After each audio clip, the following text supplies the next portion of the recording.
नमस्कार, मैं हूं पवन त्यागी। केंद्र सरकार ने दीपावली पर देशवासियों को तोहफा दिया और यह तोहफा था पेट्रोल और डीजल के दाम में कमी करके।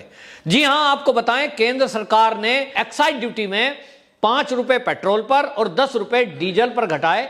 इसके साथ ही केंद्र सरकार ने राज्यों से भी यह आह्वान किया था कि वो भी वैट को कम करें ताकि देशवासियों को राहत मिल सके। इसको लेकर जो भारत में बीजेपी शासित राज्य हैं, ऐसे 10 राज्यों ने अपने हिस्से का भी वैट कम किया। जैसे कि उत्तर प्रदेश, आपको बता दूं, उत्तर प्रदेश में ये 5 रुपए तो घटे केंद्र के, 7 रुपए योगी सरकार ने घटाए और इसलिए 12 रुपए सस्ता, पहले से सस्ता पेट्रोल उत्तर प्रदेश में अब मिल रहा है। यही बीजेपी के शासन में जहां जहां 10 राज्य ऐसे हैं वहां उन रेट को घटाया गया, जिसमें गोवा है, असम है, त्रिपुरा है और मध्य प्रदेश है।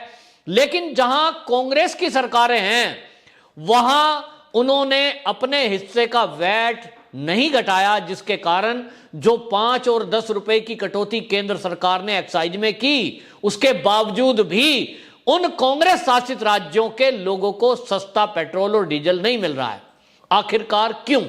तो इस पर भूपेश बघेल जो है सवाल उठा रहे हैं, छत्तीसगढ़ के मुख्यमंत्री, और वो कह रहे हैं कि केंद्र सरकार ने पिछले दिनों 30 रुपए बढ़ाए थे, 10 कम कर दिए, तो कौन सा कम कर दिए, पहले उसी कीमत में उसको लेके आओ।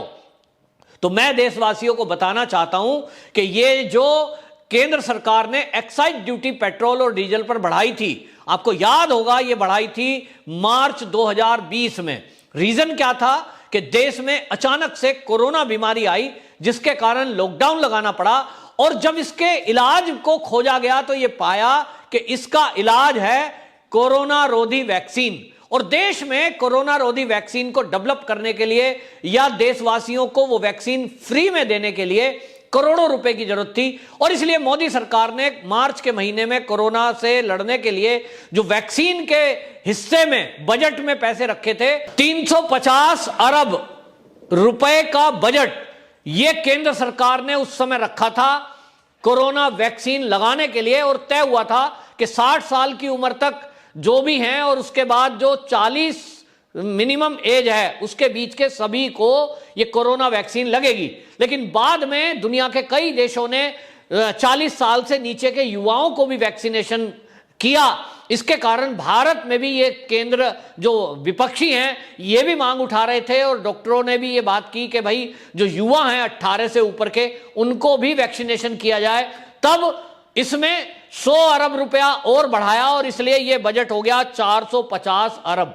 अब 450 अरब रुपया जुटाना है और ऐसे टाइम में जुटाना है जब सरकार के पास टैक्स प्राप्ति के रास्ते बंद हो चुके, क्योंकि लॉकडाउन लगा हुआ है। और इसलिए केंद्र सरकार ने उस समय क्या किया था कि 32 रुपए 90 पैसे ये बढ़ाई थी एक्साइज ड्यूटी पेट्रोल पर और 31 रुपए बढ़ाए थे डीजल पर, जिसके जरिए जो केंद्र सरकार है उसके पास कोरोना में लोगों को फ्री इलाज देना, फ्री वैक्सीनेशन करना, इसके लिए पैसा आ सके।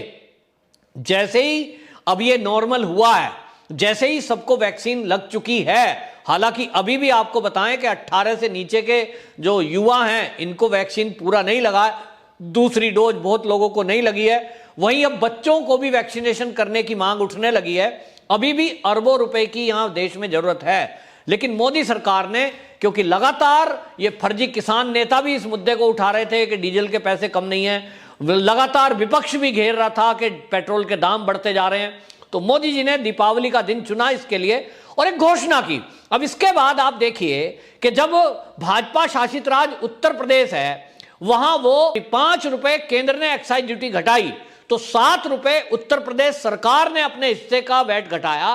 कुल मिलाकर जो उत्तर प्रदेश के निवासी हैं उनको 12 रुपए की राहत पेट्रोल पर लीटर पर मिल रही है। बाकी राज्य क्यों नहीं दे सकते? अगर जहां भाजपा शासित राज्य हैं वहां की सरकारें, वहां के मुख्यमंत्री राहत दे सकते हैं, तो कांग्रेसी शासित राज्य में क्यों नहीं? असली मुद्दा यह है कि कांग्रेस केवल और केवल मुद्दा बनाना चाहती है, केंद्र सरकार को बदनाम करना चाहती है। जब लोग ये कहेंगे कि पेट्रोल के दाम बढ़ रहे हैं, प्रदर्शन करेंगे, राहुल गांधी साइकिल से चलेंगे और साइकिल से चलते हुए बताएंगे पेट्रोल के दाम बढ़ गए इसलिए साइकिल से चल रहा हूं। अखिलेश यादव भी पार्टी लड़ना चाहते हैं, उत्तर प्रदेश में चुनाव लड़ना चाहते हैं, वो भी साइकिल यात्रा निकाल रहे थे। लेकिन कोई इन कांग्रेस शासित राज्य के मुख्यमंत्रियों को यह नहीं पूछ रहा कि भैया आप प्रदर्शन कर रहे थे, आप पेट्रोल के दाम के घटने की बात कर रहे थे, आप वैट क्यों नहीं घटाते? देश की राजधानी दिल्ली देख लो कि हमेशा जब पूरे देश में पेट्रोल के दाम कुछ भी हो, हमेशा दिल्ली में डीजल और पेट्रोल सबसे सस्ता रहा है। भारत में सबसे सस्ता पेट्रोल डीजल दिल्ली में रहा है। लेकिन आज की डेट में उत्तर प्रदेश जो कि लगती हुई सीमा है, हरियाणा जो कि लगी हुई सीमा है, दोनों राज्यों में क्योंकि भारतीय जनता पार्टी की सरकारें हैं, इसलिए आज की डेट में दिल्ली में महंगा पेट्रोल और डीजल है, लेकिन भाजपा शासित राज्यों में सस्ता है, उल्टा हो गया है। तो ये केवल दिखाई दे रहा है कि इनको केवल लोगों की सुविधाओं से, लोगों को राहत देने से कोई मतलब नहीं है। इनको केवल और केवल केंद्र सरकार को घेरने के लिए मुद्दा चाहिए। हालांकि जब राहुल गांधी पैदल साइकिल से जा रहे थे संसद, तब भी उनको पता था कि इस देश में जो सरकार है वो इस समय, जबकि पूरी तरफ चारों तरफ लॉकडाउन लगा हुआ है, इस समय भी लोगों को फ्री में इलाज दे रही है, फ्री में राशन दे रही है। लगभग 40 करोड़ लोगों को कोरोना काल में पिछले साल मार्च से लेकर और अभी तक लगातार फ्री में राशन दिया गया। गल्ले की दुकानों से केवल चावल ही नहीं तो गेहूं, दाल और चीनी तक दी गई। तो ये सब राहत मिल रही थी। तो इसके लिए अरबों रुपया केंद्र सरकार कहां से जुटाती? उनका एक ही साधन होता है, टैक्स। और टैक्स जो है, जब लॉकडाउन लगा हुआ है, कंपनियां बंद है, दुकान बंद है, मार्केट बंद है, तो गवर्नमेंट के पास टैक्स कहां से आएगा? बस नौकरी पेशे लोग हैं, नौकरी पेशे वाले लोगों का टैक्स कटता है, लेकिन उनको भी बैठकर घर में वर्क टू होम उनको भी सैलरियां देनी पड़ी। और इस तरह का लोड केंद्र पर पड़ा। तो ऐसा नहीं है कि ये जो देश का विपक्ष है इसको ये सारी गणना पता नहीं है, सबको पता है। राहुल गांधी के पास तो बड़े बड़े अर्थशास्त्री हैं, पी चिदम्बरम जैसे अर्थशास्त्री हैं, मनमोहन सिंह जैसे अर्थशास्त्री हैं, इतने बड़े बड़े अर्थशास्त्री हैं। लेकिन मनमोहन सिंह अगर कोरोना काल में बोले तो वो बोले वैक्सीन को लेकर, केंद्र को घेरने को लेकर और लॉकडाउन को लेकर इन्होंने घेरा। लेकिन आज की डेट में सारा ये जो कांग्रेस शासित राज्यों के मुख्यमंत्री हैं, चाहे कोई और दल हैं, जैसे कि पश्चिम बंगाल आप देख लीजिए, वहां टीएमसी की सरकार है, ये सब के सब लोग अब जो है इस पर पलटी मार गए और अपने हिस्से का वैट नहीं घटा रहे हैं। ये आज की डेट में देशवासियों को समझना होगा। अभी चुनाव आएंगे, ये चुनाव में फिर एक और फर्जी मुद्दा लाएंगे। अभी पेट्रोल का मुद्दा तो इनके हाथ से गया क्योंकि मोदी जी ने घोषणा कर दी, उधर उत्तर प्रदेश में योगी जी ने तत्काल इसकी घोषणा कर दी।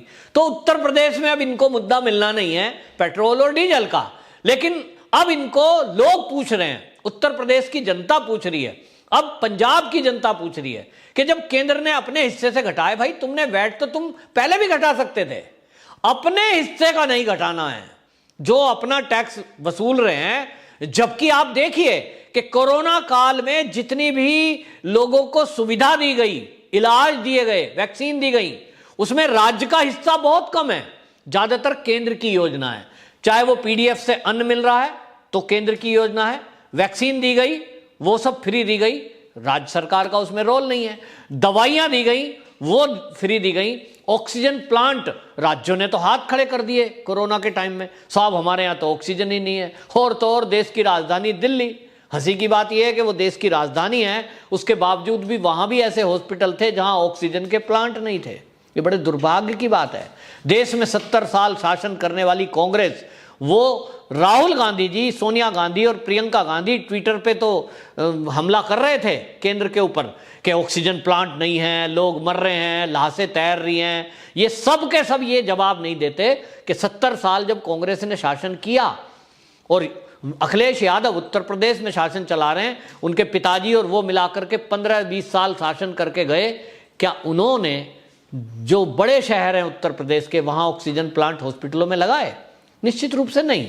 अगर समाजवादी पार्टी की सरकारों ने इतना काम कर दिया होता कि जिले स्तर पर टॉप लेवल के हॉस्पिटल होते, ऑक्सीजन प्लांट होते, ऑक्सीजन सिलेंडर होते, तो उतनी मौतें नहीं होती जितनी हुई। क्योंकि योगी शासन के आने के बाद सबसे ज्यादा विकास पर ध्यान दिया गया, हॉस्पिटलों पर ध्यान दिया गया, और उसके कारण से आज जो आंकड़ा है, मौतों का आंकड़ा, वो उतना भयावह नहीं है जितना हो सकता था, क्योंकि चीन और कांग्रेसी तो यही उम्मीद लगा रहे थे कि लाशें तैरेंगी, बहुत लोग मरेंगे और इसके बाद तुम केंद्र को, मोदी सरकार को घेरना।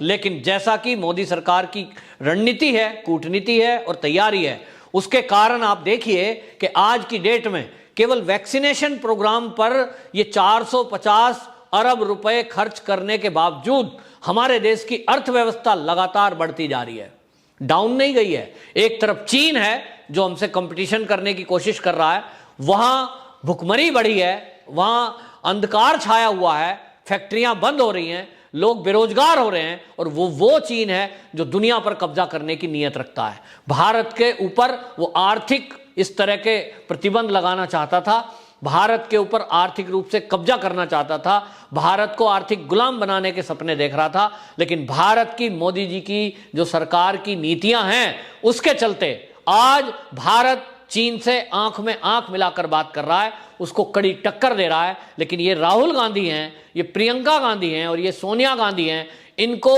मोदी जी की सरकार में अच्छे काम बिल्कुल दिखते नहीं हैं। इनको तो बस ये दिखता है कि किस तरह से मुद्दा बनाया जाए, और आर्टिफिशियल मुद्दे, जैसे कि किसान आंदोलन खड़ा किया गया है, एक आर्टिफिशियल मुद्दा बना दिया है, लेकिन ये जवाब नहीं देते हैं जो इनकी जवाबदेही है। क्योंकि राहुल गांधी को तो विदेशों में सैर सपाटे से फुर्सत ही नहीं है, वो देश के विषय में सोचेंगे कब। वंदे मातरम।